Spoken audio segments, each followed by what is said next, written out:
nenne ihn.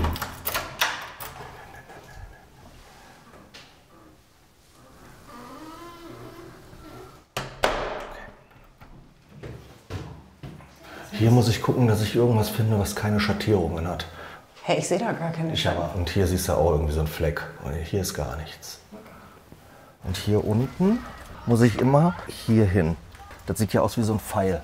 Und wenn ich den mal nicht sehe, dann gelange ich natürlich auch ganz schnell in Panik. Ne? Ja. Da ist er wieder. So, fertig. Jetzt bin ich wieder frei für ein paar Minuten. Willkommen in der Welt von Falco. Falcos Alltag wird von Zwängen diktiert. Sein Leben ist kompliziert, aber er will es uns zeigen. Antonia ist 17 Jahre alt. Zwänge fangen oft schon in der Kindheit oder in der Jugend an. Zum Beispiel, wenn ich den Wasserhahn auf und zu mache die ganze Zeit, dann mache ich das wirklich eine halbe Stunde lang oder länger. Etwa 1–3% der Bevölkerung erkranken im Laufe ihres Lebens an einer Zwangsstörung. Die Corona-Pandemie könnte dazu führen, dass es mehr werden. Habe dann mir die Hände gewaschen, bevor ich gekocht habe. Nochmal die Hände gewaschen, wenn ich die Produkte angefasst habe, die ich eingekauft habe. Habe wieder die Hände gewaschen. Am Anfang hatte er Angst, andere mit Corona anzustecken. Später wurde dann jeder Gang durch die Innenstadt eine Quälerei. Mit Zwangsstörungen hatte ich bis jetzt noch nichts zu tun. Habe bisher nur davon gehört. Ob ich nach diesen Begegnungen nachvollziehen kann, was in einem Menschen mit Zwangsstörung vorgeht? Wie meistert man das Leben mit Zwängen? Auf das Thema Zwänge bin ich über Umwege gekommen. Ich habe einen längeren Film über Angststörungen gemacht für unsere Reihe Rabiat. Ihr findet ihn in der ARD-Mediathek. Jedenfalls habe ich dabei Falco kennengelernt, 37 Jahre alt, aus Duisburg. Das ist unser Kamerateam. Hallo. Genau. Falco leidet unter verschiedenen Angstkrankheiten und zusätzlich einer schweren Zwangsstörung. Er hat sich bei uns gemeldet, will mit seiner Geschichte bewusst an die Öffentlichkeit. Und das versuche ich halt irgendwie ein bisschen bekannt zu geben, dass psychisch kranke Menschen weder blöd, noch zurückgeblieben, noch irgendwie anders sind. Wir haben halt nur einfach ein Problem, mehr nicht. Ein gravierendes Problem, das man normalerweise gut therapieren kann. Bei Falco hat bisher keine Therapie geholfen. Er ist Hobbyfotograf und in seinem Arbeitszimmer fällt mir zum ersten Mal etwas auf. Die sind alle in eine Richtung. Ja, Ja. nach links oben. Ja, genauso wie der Computer nach links oben, die Maus ein bisschen nach links oben. Okay, ja. Ja. Stimmt, sogar der USB-Stick. Genau, stimmt. Und Richtig. die SD-Karte auch. Auch ein Tacken. Das hat halt bei mir alles eine Bedeutung. Ne? Und das ist anstrengend für dich wahrscheinlich. Ja, natürlich, weil man geht damit schlafen. Schlafen, indem ich meine Schlappen nach links oben, meine Brille, wenn ich die auf den Nachttisch ablege, muss nach links oben. Ich muss einen speziellen Winkel, in einem speziellen Winkel gucken, wenn ich das Licht ausmache. Dann kann ich erstmal schlafen gehen. In einem speziellen Winkel gucken? Ja, ich muss eine spezielle Ecke angucken. Okay. Warum, weiß ich nicht. Ich muss es halt einfach. Und wenn ich in diesem speziellen Winkel einen komischen Schatten sehe oder sowas, muss ich das Licht wieder anmachen, damit ich diesen Schatten nicht mehr sehe. Dann muss ich gucken, dass ich dann halt eine andere Stelle finde und dann das Licht wieder ausmache. Das kann manchmal, also früher hat das mal 1 Stunde, 2 gedauert. Licht an, Licht aus, Licht an, Licht aus. Das muss natürlich auch bescheuert für die Nachbarn ausgesehen haben, wenn die rübergeguckt haben und 1 Stunde geht das Licht nur an und aus. Aber wie fühlst du dich, wenn du jetzt, sagen wir mal, 1 Stunde an diesem Lichtschalter stehst? Wie ist da dein Gefühl? Stresslevel ist auf 100. Stress. Weil wenn es dann irgendwann mal geklappt hat, dass ich irgendwie neutralisiert das Licht ausmachen konnte, war ich natürlich so viel Adrenalin und Wut wieder in mir, dass ich dann auch nicht schlafen gehen konnte. Ne? Bis ich diesen Rhythmus oder diese Rituale abgearbeitet habe, bin ich gar nicht mehr müde. Ja. Na? Also das ist beim Zähneputzen, das ist beim Gesichtwaschen, wie ich dann die Seife hinlege, wie ich die Zahnpasta, die Zahnbürste hinlege. Das hat ja alles irgendwie eine Ordnung bei mir. Und die muss ich ja einhalten. Du hast mir am Telefon schon gesagt, dass du selber weißt oder selber denkst, dass das sinnlos ist, was du da gerade machst, ne? Ja, es hat eigentlich keinen Sinn, also es beeinträchtigt ja nichts. Ja. Ob ich jetzt was links stelle oder rechts stelle, ändert ja nicht an einem Tagesablauf oder so. Genau. Aber es wird mich so unruhig machen, weil es vielleicht eine kleine Chance gibt, die vielleicht doch was beeinflusst. Ja. Und dementsprechend sage ich, nee, ich gehe das Risiko gar nicht ein. Ich neutralisiere weiterhin, weil dann wird nichts Schlimmes passieren. Ja. Was für eine unglaubliche Gedankenspirale, in der Falco da festhängt. Und er fängt ja gerade erst an, uns in seine Welt mitzunehmen. Was mir im Kopf bleibt, Falco weiß eigentlich, dass seine Zwangsrituale und Gedanken rational betrachtet keinen Sinn ergeben. Wieso kommt er trotzdem nicht dagegen an?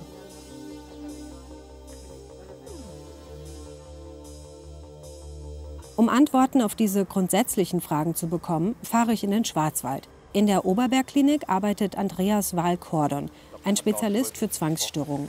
Er sagt, dass die meisten von uns Zwänge, zumindest in einer leichten Form, durchaus kennen. So die Zwangsrituale finden wir auch oft in der kindlichen Entwicklung, in bestimmten Lebensphasen, dass man, vielleicht erinnert sich das jeder selbst auch, als Kind dann guckt, okay, ich muss immer 2 Treppenstufen nehmen oder ich darf nicht auf die Ritzen in den Platten treten. Das haben wir in einer bestimmten Entwicklungsphase und das haben wir später auch. Ich mache gerne in solchen Seminaren mit Ausbildungsteilnehmern ganz häufig eine Übung gerne, dass ich sie darauf erstmal vorbereite, sie sollen sich ihren lieben Menschen ausdenken und ihn auf den Zettel schreiben und dann auf diesen Zettel schreiben, stellen Sie sich vor, dieser Mensch verunglückt heute tödlich mit dem Auto. Das ist ein Satz, den wird niemand gerne aufschreiben, weil er befürchtet, wenn ich das aufschreibe, könnte es passieren oder was ist, wenn es passiert. Ich will das gar nicht alles, das ist alles normal und so weiter, kennzeichnen, aber es zeigt eben, dass wir das durchaus verstehen können, was betroffene Menschen dann auch tatsächlich über viele, viele Jahre auch quält.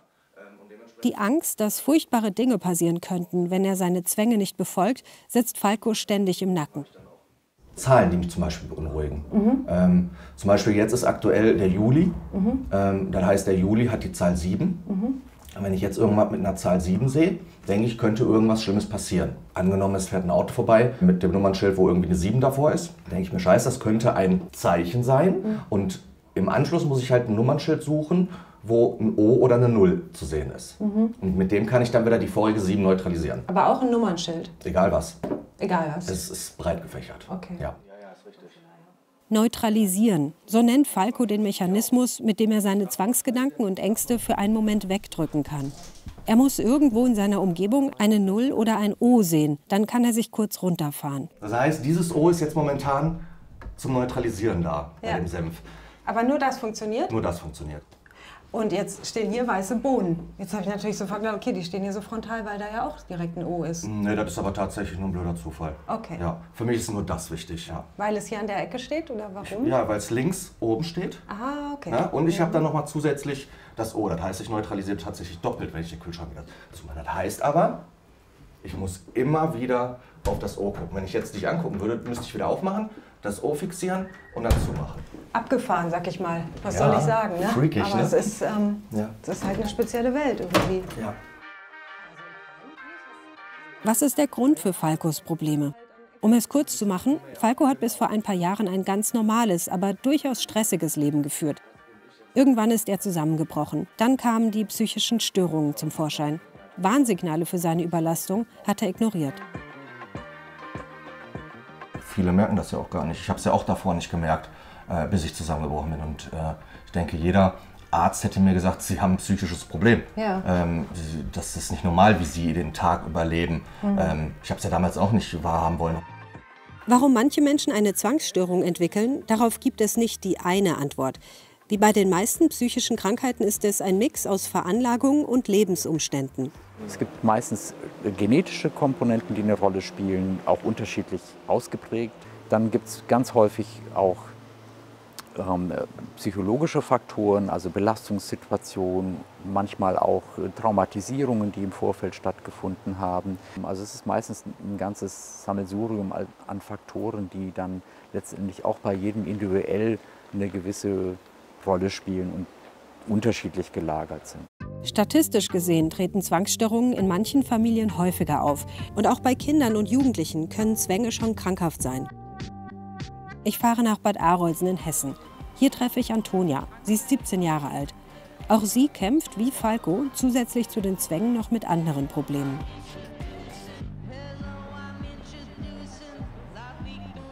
Generell meine Psyche, das ist schon sehr lange so, dass ich da Probleme habe. Es hat schon in der Schulzeit angefangen, also in der Grundschule und ja. Mhm. Inwiefern in der Grundschule? Also, dass ich mich nicht getraut habe, mit anderen zu sprechen.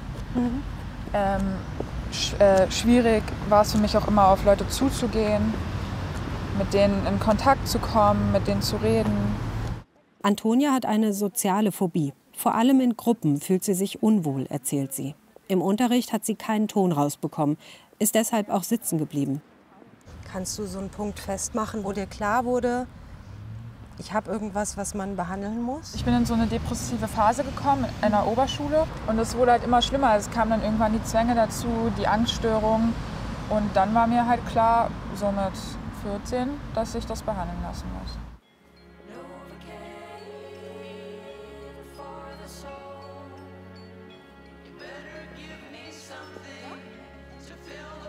Die Zwänge, die ich halt ausführe, sind einfach Wiederholungszwänge. Das heißt, ich wiederhole, wenn ich wirklich unter Stress bin. Also es ist einfach zu viel Stress. Dadurch werden halt meine Zwänge ausgelöst und die zeigen sich dann halt zum Beispiel, wenn ich den Wasserhahn auf und zu mache die ganze Zeit, dann mache ich das wirklich also eine halbe Stunde lang oder länger. Aber nicht nur das, also dann kommen die Schnürsenkel, die binde ich mir dann 1000-mal. Und das ist halt echt anstrengend. Also ich bin dann auch immer zu spät zur Schule gekommen. Und ich glaube, es lag auch daran, ich habe halt für eine Zeit lang in einer WG gelebt, also in einer Wohngemeinschaft, weil ich auch zu viel Stress zu Hause hatte. Und da haben sich dann auch meine Zwänge halt entwickelt und die wurden dann auch immer schlimmer.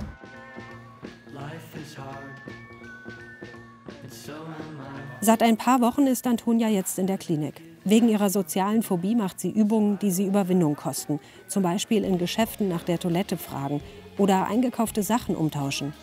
Aber sie nimmt auch Psychopharmaka ein. Abends nehme ich auch eine Tablette gegen die Zwänge. Ja, deswegen habe ich auch wahrscheinlich momentan keine Zwänge. Okay. Ja, es ist halt wirklich so, dass die Tabletten schon eine sehr krasse Wirkung haben. Verrückt, oder? Dass man den Kopf so manipulieren kann. Das ist schon krass. Mit Stoffen, ne? Ja. Irgendwie. Also ich habe mich auch viel abgelenkt, aber auf jeden Fall denke ich auch, dass die Medikamente mir eine Sicherheit geben. Pillen schlucken gegen den Zwang? Ja, Medikamente werden bei Zwangsstörungen häufig eingesetzt. Und ihre Wirksamkeit ist durch Studien auch gut belegt. Und auf geht's. Zurück bei Falco. Wir wollen vor die Tür. Im Rabiat-Film haben wir diese Szene auf 10 Sekunden gekürzt. Hier kann ich euch jetzt zeigen, wie lange es wirklich gedauert hat. Weil ich nämlich jetzt gleich hier gucken muss, dass ich hier eine ohne diese Erhebung finde. Und da sind ja so Dinger hier zwischen, wo keine Raufaser ist. Okay. Ja, und die muss ich jetzt gleich angucken. Okay. Ja, das heißt, ich gucke jetzt erstmal.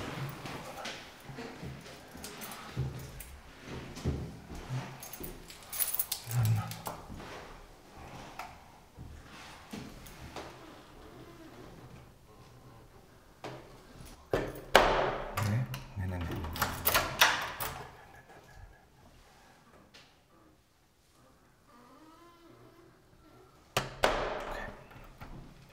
Okay, sonst... Nee, ist gut. Okay. Juti. Okay.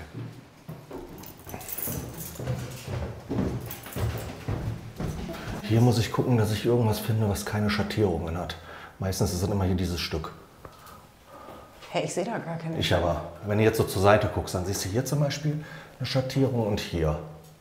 Und hier siehst du auch irgendwie so einen Fleck. Und hier ist gar nichts.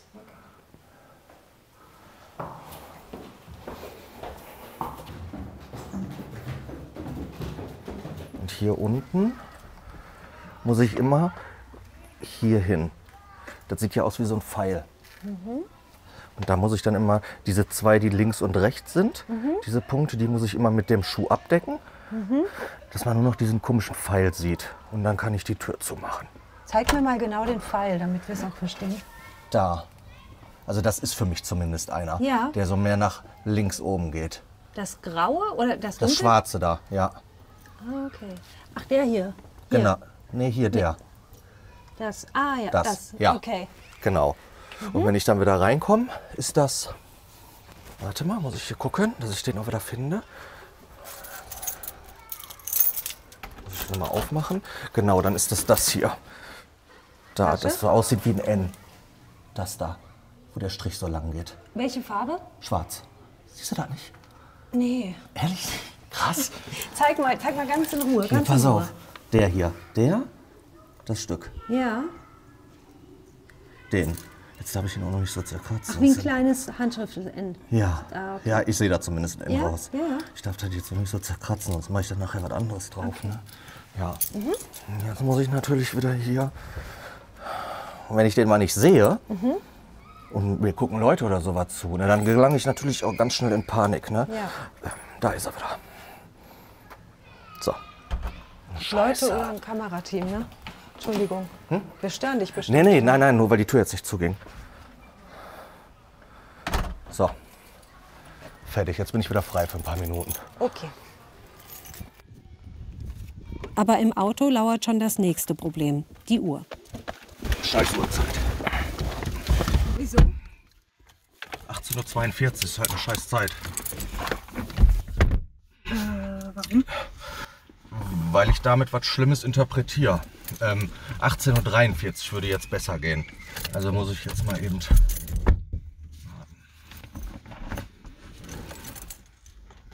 Darf ich dich beim Warten mal was fragen?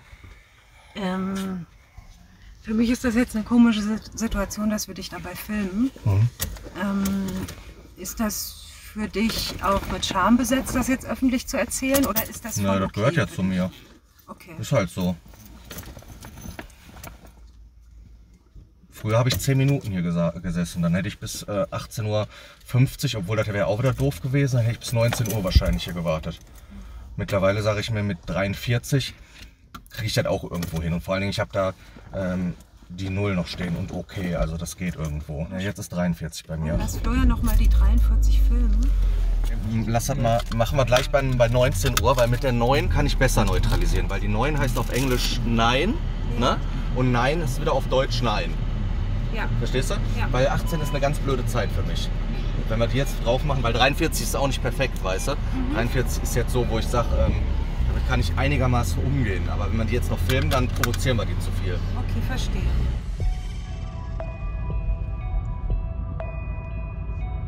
Je mehr Zeit ich mit Falco verbringe, umso trauriger finde ich es, dass Falco sich mittlerweile für annähernd untherapierbar hält. Er war mehrfach in Reha, hat Therapien gemacht und nimmt Medikamente unter ärztlicher Aufsicht. Aber es hat noch nicht viel geholfen. Das ist eigentlich untypisch für Zwangspatienten. Die Prognose ist aber insgesamt sehr günstig. Also insbesondere auch mit den psychotherapeutischen Maßnahmen der kognitiven Verhaltenstherapie, mit Expositionsübungen haben wir einen ganz guten Behandlungserfolg zu erwarten. Bei der Exposition bringt Psychiater Val Cordon die Betroffenen genau in die Situationen, in denen die Zwänge am stärksten sind. In Freiburg treffe ich ihn mit einem seiner Patienten wieder. Er will seinen Namen lieber nicht nennen, nennen wir ihn also Herr Müller. Bei ihm fing es mit der Zwangsstörung an, als Covid-19 in unsere Welt kam. Ich habe mir verschiedene Podcasts angehört über Corona. Ich habe die RKI-Lageberichte angeguckt. Das hat mir schon auch Ängste geschürt. Vorher habe ich mir zweimal die Hände gewaschen am Abend, dann war gut. Ja. Also der Waschzwang kam tatsächlich in der Corona-Zeit dazu? Kam in der Corona-Zeit dazu. Ja. Nach dem Einkaufen habe ich die Tüten erstmal weggestellt und habe dann mir die Hände gewaschen. Und bevor ich gekocht habe, dann nochmal die Hände gewaschen. Wenn ich die Produkte angefasst habe, die ich eingekauft habe, bevor ich sie benutzt habe, wieder die Hände gewaschen. Also im Prinzip schon so, nicht lange, aber dafür ganz oft die Hände gewaschen. Auch für Dr. Val Cordon waren gerade die Anfänge der Pandemie eine Zeit, die ihm Sorgen bereitet hat. Gerade die überall präsenten, genauen Anleitungen zum Händewaschen kamen ihm von seinen Zwangspatienten bekannt vor. Und er befürchtet, dass die plötzlich notwendige Vorsicht Spuren hinterlassen kann. Also ich glaube, dass zumindest, wenn jemand sozusagen schon gewisse Risikofaktoren mitbringt oder Belastungen mitbringt, dass es dann möglicherweise diese Corona-Pandemie auf einen guten Nährboden fallen kann. Das bleibt dann nicht unbedingt bei der Corona-Pandemie und Angst vor Corona bestehen, sondern entwickelt sich dann auch immer weiter. Wollen wir einfach mal loslegen und laufen? Sie können mal ein bisschen so sagen, was...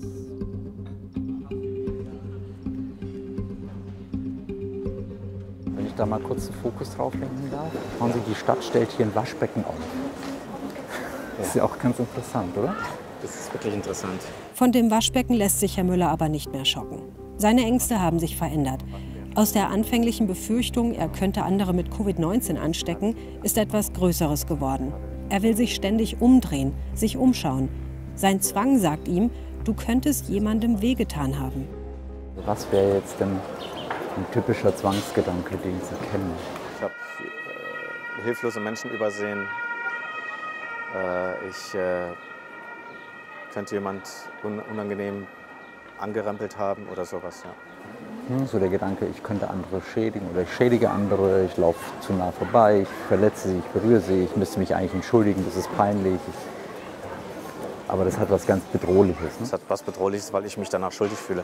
Ja. Ich habe dann ein schlechtes Gewissen, ein Gefühl der Schuld, wo ich nicht kontrollieren kann, ob es dann richtig ist oder ob es falsch ist.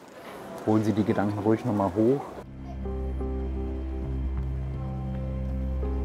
Herr Müller soll sich bewusst in seine Zwangsgedanken reinsteigern und dann aber nicht dem Drang, sich umzudrehen, nachgeben. Je voller das Gewusel, desto mehr bringt die Übung. Und das macht es schwierig, so eine Therapie zu filmen. Denn wir räumen den beiden mit der Kamera unbewusst den Weg frei.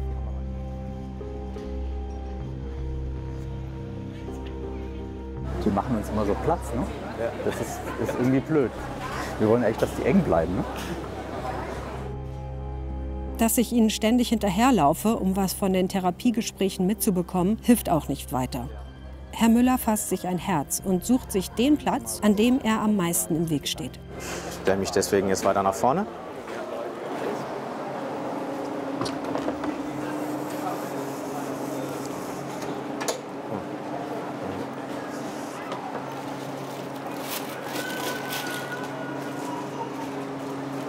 Jetzt habe ich Menschen behindert beim einen Aussteigen.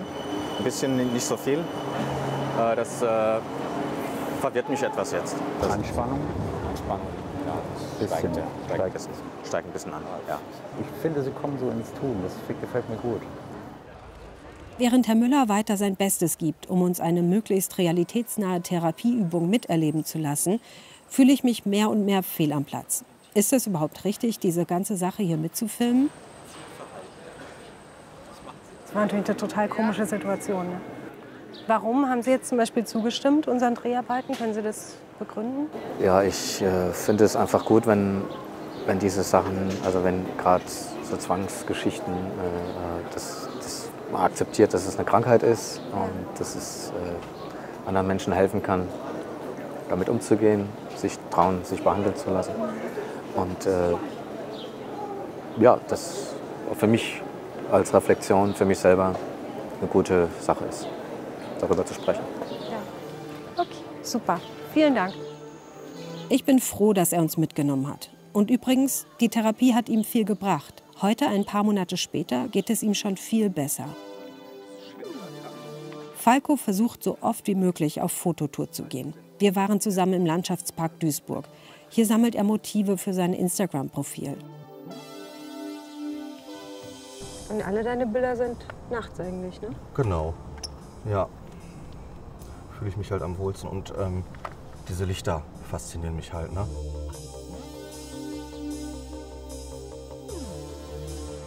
Antonia ist heute, 3 Monate später, immer noch in der Klinik. Wann sie entlassen wird, steht noch nicht fest. Danach habe ich vor, mein Abitur zu machen. Ah ja. Ja, Aber jetzt gerade hast du quasi eine Pause. Sozusagen. ja, genau. Zum Glück. Sonst wäre das alles ein bisschen überfordernd für mich. Ja. Schule und Ängste und Zwänge, alles unter einen Hut zu bekommen, ist schwierig. Ich kann mir jetzt ein bisschen besser vorstellen, was in Menschen mit einer Zwangsstörung vorgeht. Es geht auch hier viel um Ängste und darum, dass man am Ende das wieder tun kann, was die Angst einem verbieten will. Wenn ihr jetzt Lust habt, euch noch einen Film zum Thema Zwänge anzuschauen, dann findet ihr hier an der Seite verlinkt ein Video von unseren Funkkollegen von Chudoku. Und ansonsten könnt ihr, wenn ihr meinen längeren Rabiat-Film zum Thema Angst anschauen wollt, in dem Falco ja auch vorkommt, dann sucht ihr einfach in der ARD-Mediathek nach dem Titel Republik der Angst. Oder ihr findet auch den Film hier unten nochmal in der Infobox. Alles klar, danke, bis zum nächsten Mal.